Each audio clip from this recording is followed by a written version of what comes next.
Matahom nga kabuntagon mga kapaglaom atong hisgutan nining adlaw mao ang atong morning devotional nga naguluhan ang una nga panan-awon ni Ellen White 1 ug ang atong teksto makita sa Joel 2:28 nga nag-ingon, ug unya mahitabo sa ulahi nga igabubo ko ang akong espiritu ibabaw sa tanang unod ug ang inyong mga anak nga babayi ug ang inyong mga anak nga lalaki managpanagna.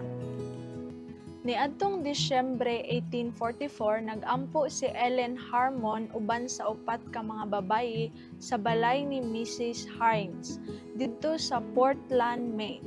Samtang kami nag-ampo, matud ni Ellen, ang gahom sa Dios mitungha kanako ingon sa wala pagayud nako masinati kaniadto. Panahon sa mao nga kasinatian, nagsulat siya daw nag-anam ako pagsaka labaw kahataas ibabaw sa mangitngit nga kalibutan. Akong gilingi ang Adventista nga mga tawo sa kalibutan, apan wala ko sila hikaplagi sa diha nga adunay usa ka tingog nga nag-ingon kanako, tan-awa pag-usab sa taas-taas. Akong gitan-aw sa taas ug akong nakita ang tul-id ug hiktin nga dalan nga nagpaibabaw sa kalibutan. Niini nga dalan naglakaw ang Adventista nga katawhan ngadto sa syudad nga atoa sa halayo nga tumoy sa dalan. Adunay silaw nga kahayag nga nagpaluyo kanila sa pagsugod sa dalan. Nga giingnan ko sa usa ka manulunda nga mao ang singgit sa tungang gabii. Ang pagwali sa Oktubre 22 nga petsa ingon nga katumanan sa Daniel 8:14. Kini nga kahayag nga nagasidlak sa tibuok nga agianan ug naghatag og kahayag alang sa ilang mga tiil aron dili sila mapandol. Kung ilang itutok ang ilang mga mata kang Hesus nga nagsunod lang kanila, nagiya kanila ngadto sa syudad, sila maluwas. Apan wala madugay ang uban na luya ug nag-ingon nga halayo pa kayo ang syudad ug sila nagdahom nga nakasulod na ni ini kaniadto. Dayon si Jesus magdasig kanila. Ang uban nagdali-dali sa paglimod sa kahayag sa ilang luyo ug nagsulti nga dili ang Dios mao ang nagiya kanila hangtod didto.